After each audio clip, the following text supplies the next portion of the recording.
It has been months of talking about we should come back to YouTube, and there is always, for me, once I get the dishes, once we finish homeschool, once my house is picked up, once I catch up on the farm chore we have to do, I could go on and on. And today is the day I have a whole list of, once I do this, then we will get to it. And I will be on top of things, and then we will get started. And it is just my reality, and all of our realities probably, that there's always something. There's always something that we have to do, we have to get done.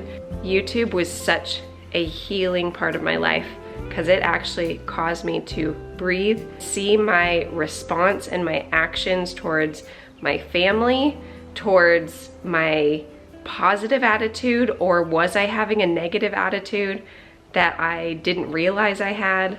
YouTube was amazing, and it was amazing bringing you guys along. And we have farm chores today, we have school today, and we have activities today, and I don't know if this is gonna be a vlog or not, but I personally need to practice bringing you guys along, or else we're never gonna share our lives ever again. And so, without further ado, let's get outside and let's start talking again.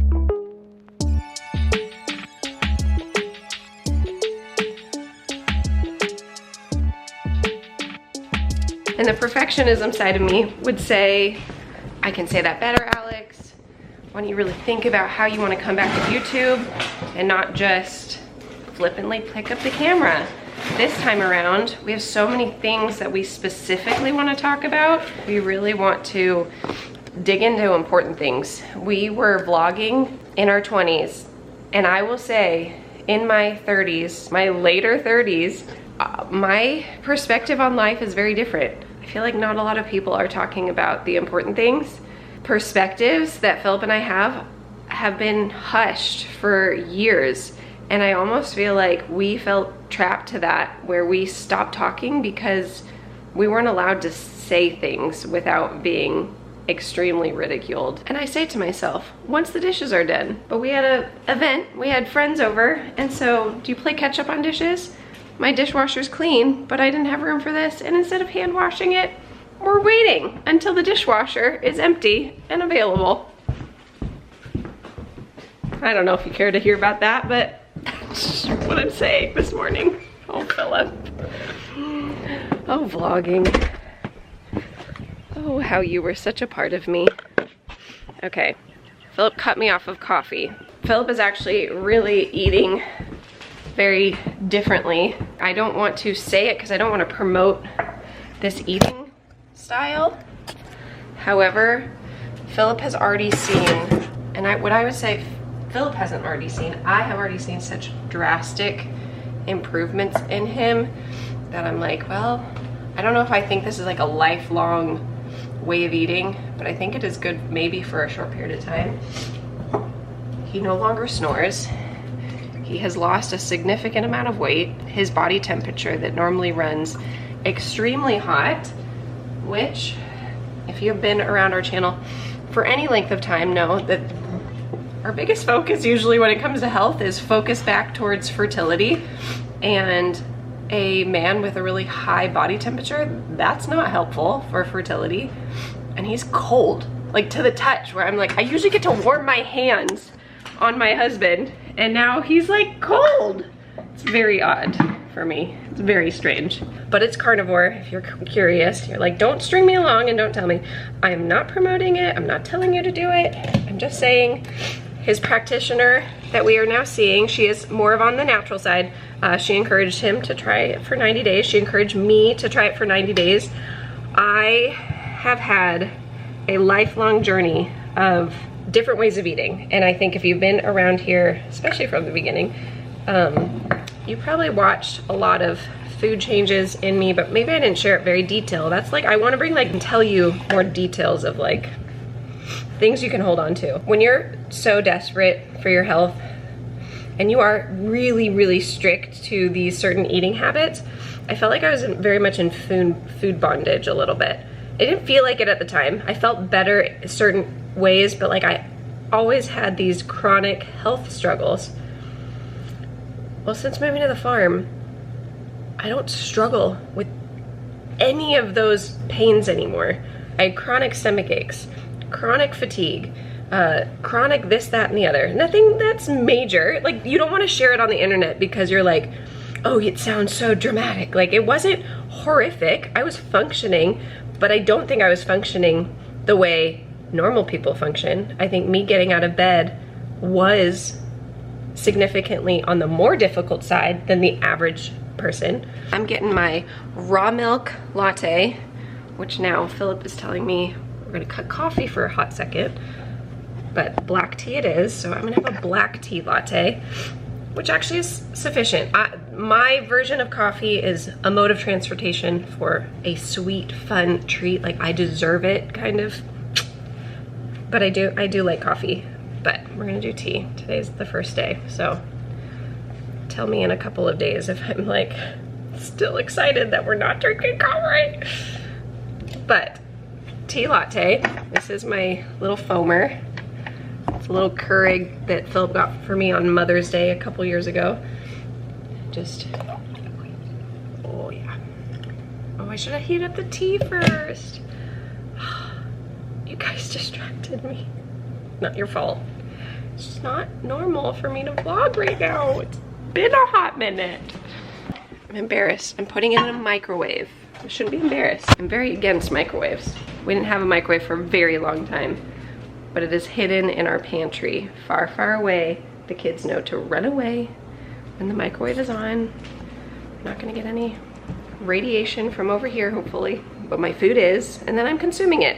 That makes no sense. But for today, microwave it is. That's, I guess, us in a nutshell. I would say really lean towards crunchy, but we also have freedom in that. Back to food freedom. I am very personally scared to do carnivore because I don't want to lose my food freedom. I think a lot of it comes back to eating from the farm, eating like grandma did. And I'd love to show you how that you can do that without having the farm, because I understand I went to the farmer's market, but you can still get that half a cow, get a deep freezer, shop in your pantry from bulk like we do. But the reason the practitioner also wanted me to do carnivore, she said just for 90 days. And you guys can say you can do anything for 90 days. I had a year's worth of a skin rash. We weren't blogging 2 years ago, not always because of this, but you kind of saw me trickle out. I had this sty on my eye. I think I was still vlogging when it popped up, and then months later we kind of had slowly stopped vlogging, and partly it was like I looked like I called myself a cyclops. Like, my eye was just swollen shut. I ended up having to have surgery on it to get the sty removed, and I had 2 of them that year. And it just felt like, man, I just felt like. And then the next year, starting last April, 1 year ago, I started getting this rash on my thumbs, and then my wrists, and then my forearms, and everything I did was just so uncomfortable that Philip was like, you have to go do public service. Go help someone make a meal, go help someone move, go, like, you have to get outside of yourself. When you are miserable, when you are depressed, especially when we're going through infertility, when it is hard, you have to get out of yourself. If you are just so self-focused, it just makes it where you're living in that discomfort, and it's just like hyper-focusing on that. But I was hyper-focusing on, Philip, I'm so uncomfortable, I can't even do dishes. Like, I was so uncomfortable. I ended up seeing this practitioner. I was put on ivermectin for a couple of weeks, and within like 48 hours, the rash started healing up. I was cutting sugar completely out of my diet. It has subsided where I'm like, I can function, you can't even see it.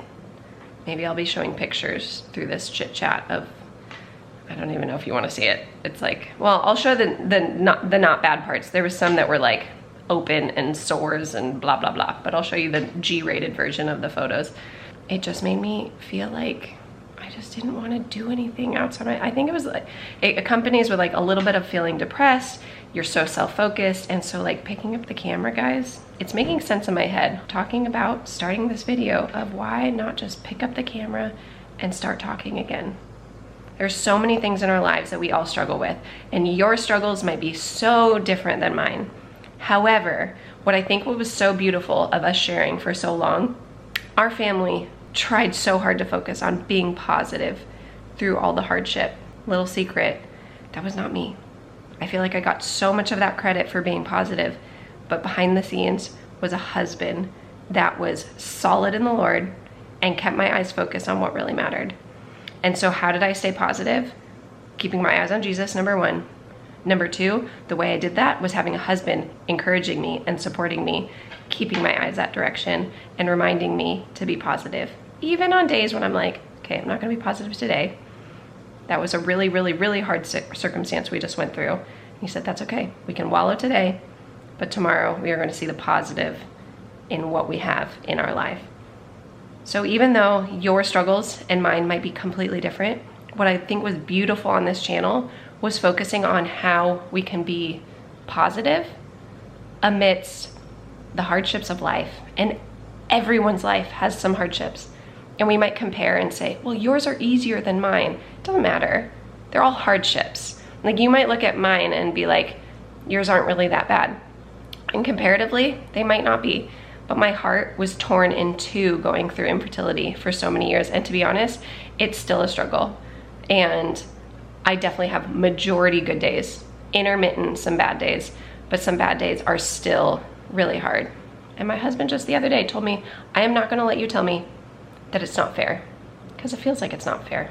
Infertility feels like it's not fair. Your struggle might feel like it's not fair. But it's so much easier to have an it's not fair in community instead of focused and being isolated. And what did I do for the last couple of years from YouTube? I isolated myself. Things got hard. It was hard to talk about. I felt like no one should care because it's wallowing, and I feel like I shouldn't wallow, I shouldn't complain. And I just isolated myself. I focused on our family. It was so beautiful. It was a wonderful couple of years. It really was. Philip and I felt like we had this opportunity to share and encourage, and we stepped away from YouTube because it got hard, actually. It got really hard.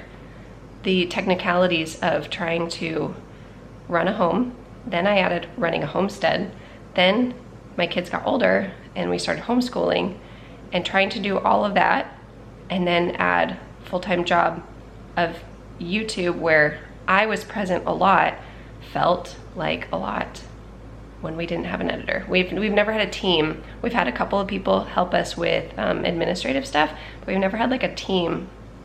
Looking back, if you look at our channel, you think, oh, they must have hired. We didn't. We should have. We should have had a wonderful, if anyone that is an editor in the Nashville area wants to drive to our house, like that would be so lovely to have someone that can edit here locally. Anyways, I wasn't meaning to sit down in one spot to vlog for too long, because honestly, sit downs are not as fun to watch. But hopefully there's been a lot of overlays as we edit this video that make you feel like you're not sitting at my kitchen table looking at our popcorn maker in the background. What else is back there? Oh, cheers. Alex, this is called practicing vlogging. You turn on the camera. You don't have the key. Push the button. Oh, my first. It's also a defense mechanism. You pull out the camera and you're less likely to be yelled at for being late. Gonna be late? No, Yes. we're not gonna be late. We are. Shh.